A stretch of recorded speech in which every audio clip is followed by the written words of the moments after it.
स्वामी जी देखिए, सुबह के वक्त ठंड है, दोपहर में चिलचिलाती हुई गर्मी हो रही है और शाम को बारिश वाला मौसम बनने लगता है।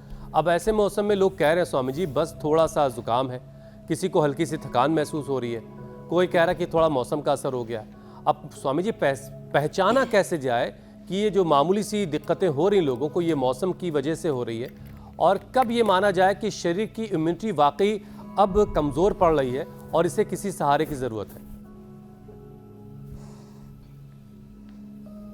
देखो, प्रतीक्षा नहीं करो, जरा सी गड़बड़ी होते ही बीमारी को उल्टे पांव खदेड़ दो। अब जैसे हमारी बेटी रम्या, ये भी सेंचुरी लगाने से चूक गई। अब इसने 9 किलो वजन घटा दिया। अब यदि आप थोड़ा थोड़ा इग्नोर करते रहोगे ऐसे ही, अरे देख लेंगे अभी तो थोड़ा सा बढ़ा है, तो आप सेंचुरी पार कर जाएंगे। हाँ, तो ऐसे ही जैसे आपने वजन को इग्नोर किया तो पूरे शरीर में वजन बढ़ता है, पूरे शरीर में बीपी, शुगर, थायराइड, पूरे शरीर में थायराइड का असर होता है, पूरे शरीर में वात, पित्त, कफ, त्रिदोष का असर होता है। पहले तो ऐसा लगता है कैंसर एक जगह हुआ है, बाद में वो मल्टीपल कैंसर में, कहीं पर भी जहाँ पर भी देखो वहीं पर एपोप्टोसिस गड़बड़ हुआ। किसी भी भीतर के सेल के प्रोग्रामिंग को, एपोप्टोसिस को सेल के निर्माण और निर्वाण की प्रक्रिया को बाधित कर देता है। तो कोई भी बीमारी, माने तन का रोग हो या मन का रोग हो, स्ट्रेस हो या बीपी, शुगर, थायराइड, कोलेस्ट्रोल हो, वात, पित्त का त्रिदोष हो, पूरे शरीर पर, क्योंकि जो है पूरे शरीर की जो 37 ट्रिलियन सेल्स, उनकी जो सिग्नलिंग है ना, एक दूसरे के साथ को रिलेटेड है। तो इसलिए ऐसा मत मानना कि बीमारी एक जगह हुई है। तो बीमारी संकेत है। एक तो ऋतु परिवर्तन होने पर पहले ऋतु का संचित दोष बढ़ता है।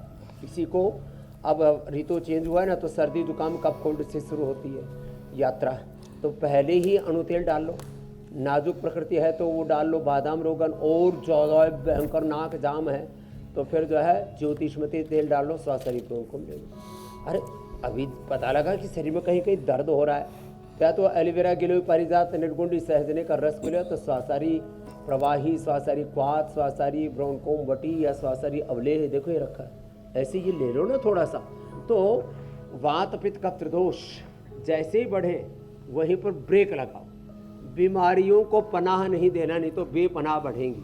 पता लगते उनका पत्ता साफ कर रहे हैं तो आप ही का पत्ता साफ कर देंगे। इसलिए ये जरूरी है कि जैसे ही शरीर में थोड़ी सी टल्ली हो, टल्ली बोलते हैं, जरा सी तकलीफ हो, जरा सा खराब सिग्नलिंग अंदर से होने लगे, कोई भी संकेत आए, बीमारियों के छोटे छोटे संकेत जो है वो बड़े बड़े उपद्रवों की अलार्म होती है। सावधानी, सजगता, सावधानी हटी, दुर्घटना घटी। तो जैसे ही कोई अलार्मिंग आती है ना शरीर से, इंडिकेशन आता है, तो ये जो डिजीज के इंडिकेशन है कई बार तो अपने लक्षणों से दिख जाते हैं और कई बार नहीं भी दिखते। जैसे थायराइड दिखता कहाँ है, बीपी दिखता कहाँ है, लेकिन उसके भी कुछ कुछ लक्षण तो दिख ही जाते हैं ना। अचानक चक्कर आने लगे, अचानक बीपी लो या हाई होता है तो फिर आदमी को घबराहट होती है, पसीना आने लगता है, सिर घूमने लगता है, चिड़चिड़ापन या गुस्सा होने लगता है, और थायराइड के बढ़ने या घटने से फिर जो हार्ट के ऊपर असर आता है, चक्कर आने लगते हैं, वजन घटने या बढ़ने लगता है। तो कुछ ना कुछ शारीरिक रूप से, मानसिक रूप से, जिसमें जितनी ज़्यादा संवेदनशीलता होती है उतना ज़्यादा इन बीमारियों को जल्दी समझ पाते हैं। कुछ एकदम ही बिल्कुल मस्तमोला होते हैं, अल्हड़ से होते हैं। तो जो अल्हड़पना है अब इसको छोड़ना पड़ेगा। भाई सुबह सुबह 7:56 हम आ जाते हैं, ना हमको कोई बीमारी है, ना ज्योत्सना मीनाक्षी जी को, ना पूजा जी को, ना दीपिका जी को, किसी को कोई बीमारी नहीं है, ईशा आदि को, लेकिन सब लगे हुए हैं। और स्वामी जी हर जगह अल्हड़पन चलता भी नहीं है, किसी को ना हो। कम से कम सेहत को लेकर के, ज़िंदगी को लेकर के तो संजीदा होना ही पड़ेगा, और संजीदा नहीं होंगे तो फिर बार बार आप अलग अलग तरह की मुश्किलें झेलेंगे।